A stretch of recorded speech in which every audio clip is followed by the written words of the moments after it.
YouTube was good. It's your boy, Paul Sayers, aka Crazy Uncle. Hey, guess what? This your first time tuning in. Go ahead, hit doggone subscribe button, hit notification bell every time I post up new content. What we're dealing with here is a complete lack of respect for the law. Now, y'all know every time I say that, there's reasoning behind it, right? But before I actually really get into the reasoning or why I said that, as usual, I get up every morning, wipe my face, brush my teeth, check my emails, see what social media has for me because I already know they're going to give me one or four, right? But just know that this actually really happens over the course of the day. And I got what little bit left of my tasty beverage. But in our case, looking on the wonderful world of YouTube and KRS One did somebody, because we know that this past Sunday, CBS, you know, televised, and we, you were there, it put like this: if you know anything about hip hop, or at least what hip hop once was back in the day, they always used to say the revolution would not be televised. Well, apparently, it's no longer a revolution because it was televised. So in our case, basically what I'm saying is this: KRS One did an interview in which I'm pretty sure there was only a small that shit wasn't even 11 minutes, right? And then so the question was asked, okay, how come you didn't show up for the 50 years of hip hop? So he went on to say that LL actually really called him, and so he turned it down, and he actually really gave his reasons why. And basically, what he said, for anybody that's a fan of KRS One, KRS One will actually like he will sit up here and tell you that he is hip hop's first teacher, and for the most part, I'll be like, you know what? Okay, I'll let him have that. But considering what hip hop is, right? And I'm not actually like really going off of what the fuck Google says. But as far as like how I see hip hop is an expression. It is an expression of oneself. But then again, if you actually really stop and look at it from that aspect, then it's not hip hop. You just being yourself, you being true to the game, or you being true to yourself, regardless of how you actually really look at it. Right? But the thing that really bothered me about it, now that I actually stop back and look at it now, is just for the simple fact, Public Enemy was there. And my whole deal is, okay, And y'all have to excuse my sinuses is like haywire right now. But the thing that really got me is that Public Enemy, or let's just say that Chuck D and Flavor Flav were there. They performed, and it was basically how it went. The title was 50 Grammys. The Grammys celebrating 50 years of hip hop. And so my thing is, and again, if you're a diehard Public Enemy fan like myself, we all know that one track, Terminator X on the Edge of Panic. And what did Chuck D say? Who gives a fuck about a goddamn Grammy? But you show your ass up at the Grammys. I mean, I get it. Well, in a sense, because I already know, because I went on the Public Enemy page on Facebook, and basically, I'm pretty much saying the exact same thing what I'm saying now. I'm just like, Terminator X on the Edge of Panic. What did Chuck D say? Who gives a fuck about a goddamn Grammy? But you show your ass up at the Grammys. Now,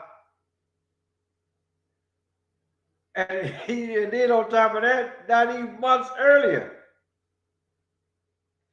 Flavor Flav singing the national anthem at a basketball game. Now, let's not get this shit twisted, people. This is the United States of America. If you love your country, then yeah, this is what the fuck you gonna do. And then, for me, right, y'all already know my deal. 21 years served this country, right? So, is it kind of a double-edged sword? In a sense, it is, because now that I actually go back and look at my career and all of this stuff that had happened from 9/11 up until now, or at least up until I actually really retired, right? A lot of it, if not all of it, was straight bullshit. And I'm just like, you know what? I need to be compensated because you lied to me. But in our case, I'm looking at this. Then I'm listening to what KRS ONE said. And I'm just like, okay, you know what? KRS ONE making a whole lot of sense. Not because he said he's hip hop's first teacher. And as far as I'm concerned, that's up for debate. But but then again, here it is. I'm just as old as hip hop, if not a little bit older. Or let's just say that I'm older than what the fuck the powers that be actually really classifies as hip hop. And so with that being said, right, I could actually really say, you know what? Hip hop died probably about anywhere from 20 to 25 years ago. Right? But the thing about it though is this.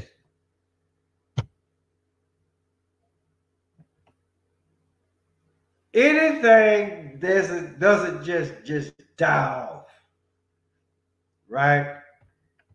You got to have like the sick phase first, right? And then eventually it dies off, especially if nothing is actually like really done. Whether you take it to the doctor or whatever the case may be. But then again, I also look at the simple fact. Let's take a look at how hip hop was born. Right? It was born healthy, right? But then over the course of time, right? And as much as I hear these artists say that, hey, the music business is a cutthroat business. It's a cutthroat business. It's a cutthroat business. But yet, still, these motherfuckers still waiting in line, signing up for it. So, how much of a cutthroat business is it if you signing up for it? It's if you actually really just stop and think about it for a minute. Every occupation there is, you have your cause and your effect, right? And then a lot of it all ties back into that one simple thing: money. And then what the fuck does the crazy uncle always tell y'all about money? August 15th, 1971. And if you actually really want to go back and even a little bit farther, March of 1933. Money hasn't had any value since then. Now, okay, I get it. And even what the fuck I'm doing right now, I'm on somebody else's platform. And I'm talking about hip hop, so-called hip hop, right? And then, but see, here's the deal. Here's the $64,000 question. If we don't use if we don't use the platform that has already been provided for us, then what the fuck else are we gonna do? How else will we get our word out? I mean, yeah, you can go out there or in the corner and you can start talking, and then eventually people will actually really stop and listen to what the fuck you got to say. Right? But when it's all said and done, right? If you looking at hip hop, so-called hip hop, that hip hop died 25 years ago. And then and for the most part,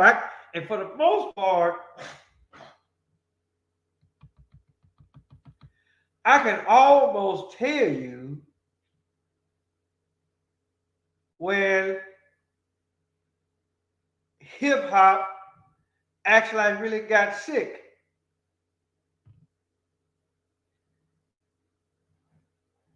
It actually really put like this. And I remember watching a documentary.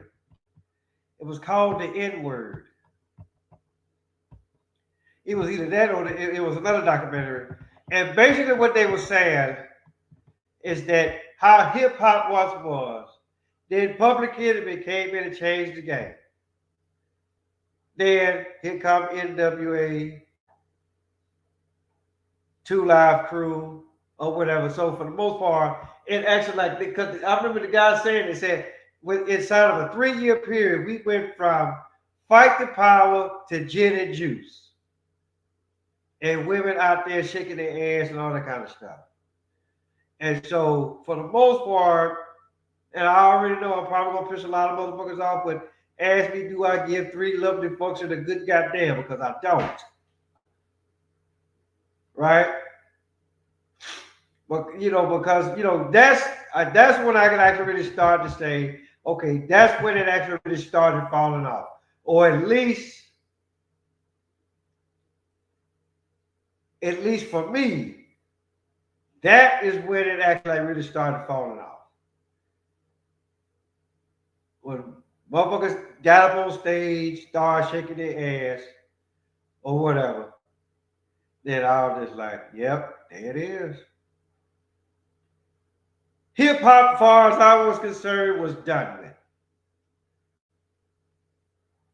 So if you actually really want to, like I said, and so like right now, ain't nothing but motherfucking zombies up there. Here it is, you got Sexy Red talking about ski yeet and all that kind of shit. Bitch, we said that shit back in the 90s. Or at least the gang members did. Right?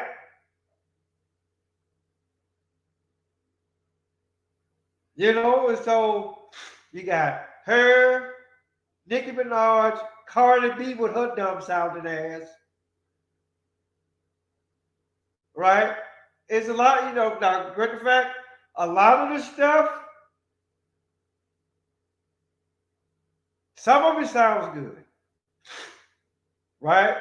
But it's almost like, okay, you get sick, you go take your medicine, or it's almost like, okay, so here's the deal. You get sick, right? And then, because like back in the day, right, if you got sick, you didn't go to the doctor, you went to Big Mama. Right? But what did Bernie Mac say? Remember Big Mama? Big Mama gone. Big Mama big gone. So who the fuck you gonna go to now? So so it's almost like, okay, well, I remember her doing this. And so for the most part, you may remember it how it goes, but instead of you actually really taking the whole cup full or glass full, you'll take just enough to be like, okay, well, I'm not gonna take all of it. I'm just gonna take enough, get under some covers, sweat the shit out, and then kick my ass back outside. Not knowing that, okay, yeah, you may feel good, but you really ain't truly recovered from what the fuck you had. And so it's sort of like I say, I watched some of it, so they were talking about, okay, your East Coast, your West Coast, and your down South. And it's almost pretty much like what Eddie Griffin said that one time. You have different, well, Chris Rock said it first, where he just said, hey, look, you got black folks and you got niggas. Right? And then years later, Eddie Griffin came out and said, well, hey, look, you got black folks, how he said, you got African Americans, black folks, and niggers. And so for the most part, if you actually look at hip hop, you can be like, the East Coast is the African Americans, so-called. The West Coast is the niggas, and then down south is the black folk. Don't want to be bothered, but in a sense, they feel like, hey, guess what? I got something to say. Right? And it's just for the simple fact, yes, I have listened to a lot of it. Some of it is good, some of that shit is straight trash. Right? Because for me, right, I'm just looking at the fact, okay, if you ain't talking about something worthwhile, then 9 times out of 10, I really ain't I'm gonna tune your ass out because I ain't got time for you to be talking about no bitches and hoes. Talking about like, okay, well, I'm finna go rob a motherfucker. I'm finna go fuck this bitch. This, that, the third. I don't have time for that. I really don't. But then again, here's the deal. This is where I say hip hop, for the most part, it might have started off healthy. But then once the first time you start dealing with motherfuckers with contracts and shit, then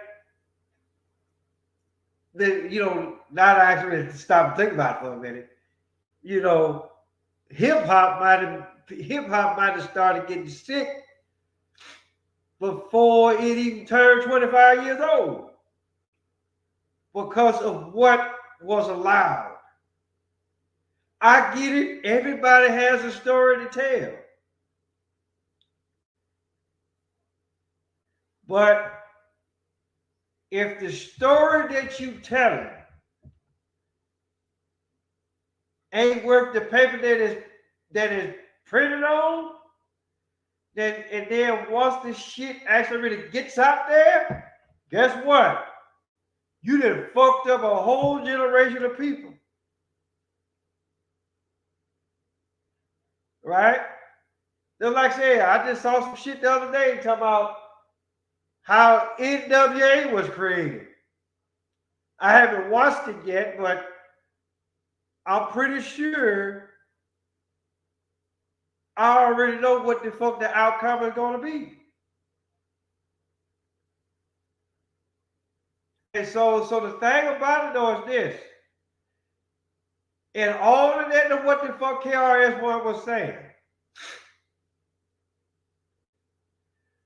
even a lot of that shit what he was talking about was bullshit. Because you, just like everybody else, you signed your name on the dotted line.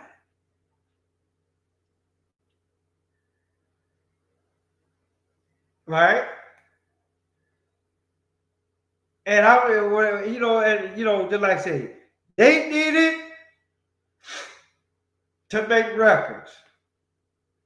I did it because I felt like I wanted to serve my country. And everybody else for that matter. Right? But the thing about it though is this.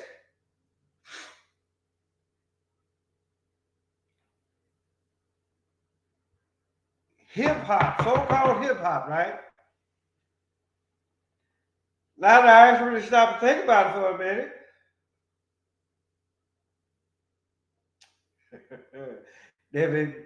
You know what? Never motherfucking existed.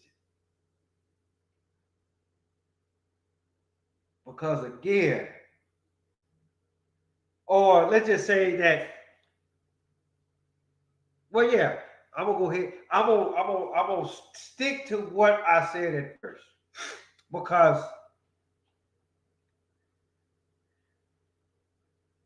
I can express myself without a microphone and a drum machine. Right? I've always done it. Even before motherfucking YouTube came into play. Right?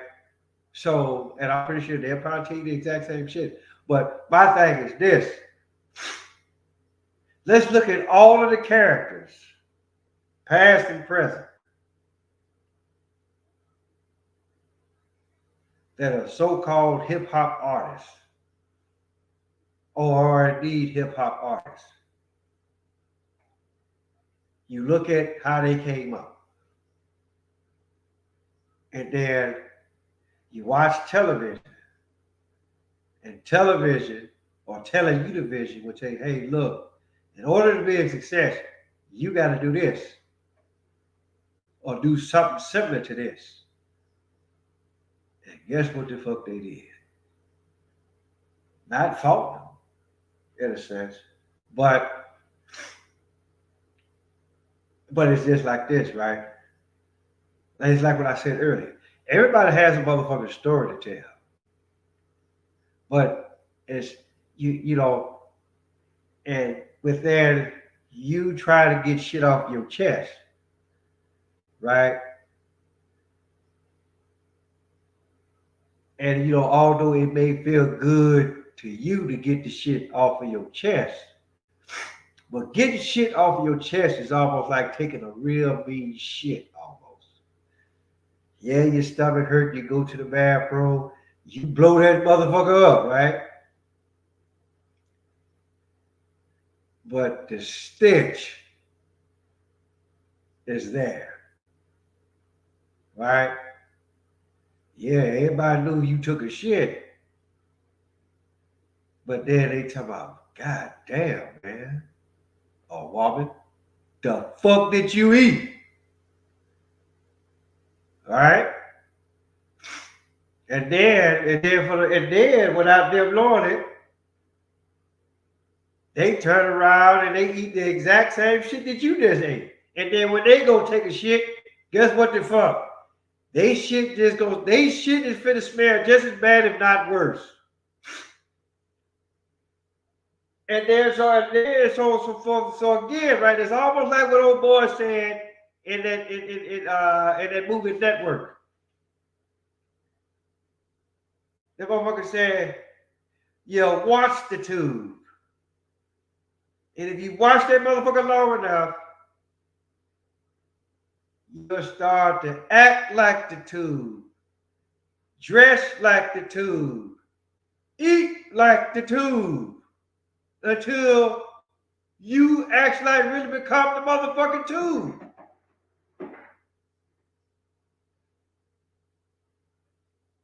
And again, right?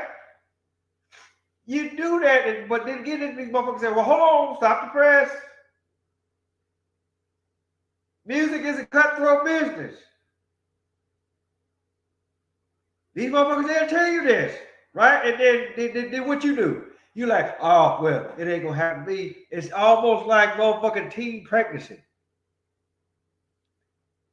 You see your girl get pregnant. All your girls that got pregnant, right? Then what the fuck you say? Oh, it's not gonna happen to me. Then right when you say it, what the fuck happens? Here come the guy with the car, the jewelry, the loud music, pants hanging half off his ass, and he get in your ear, whispering, as my grandma used to say, whispering them sweet nothings in your ear. Then your pussy get wet, then you drop the drawers, and bam, guess what? You just like your girls.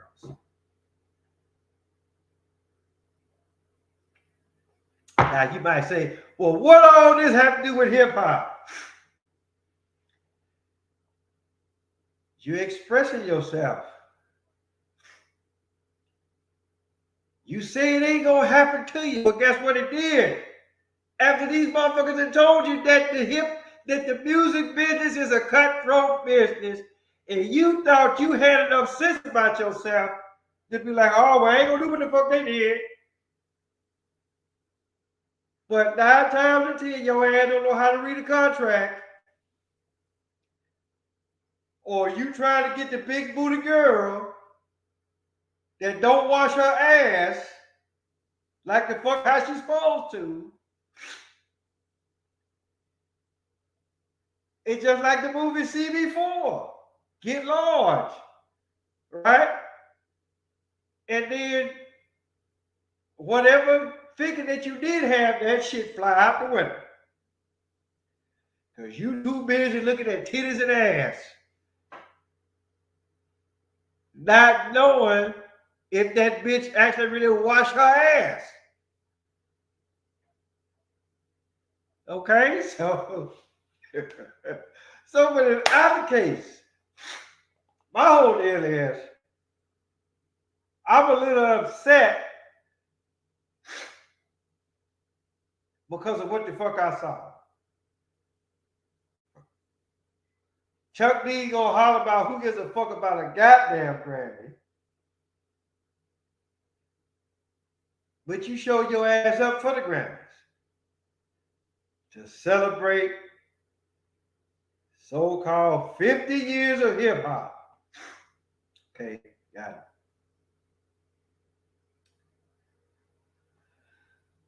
Well, in either case, that's what the fuck y'all get to do. Again. Tell your mama, tell your daddy, tell your dad, tell your birthday, your uncle, your auntie, your grandma, your papa. Motherfucker next door, cross the street, round the corner. Paulus Harris, aka Crazy Y'all. And I'm out.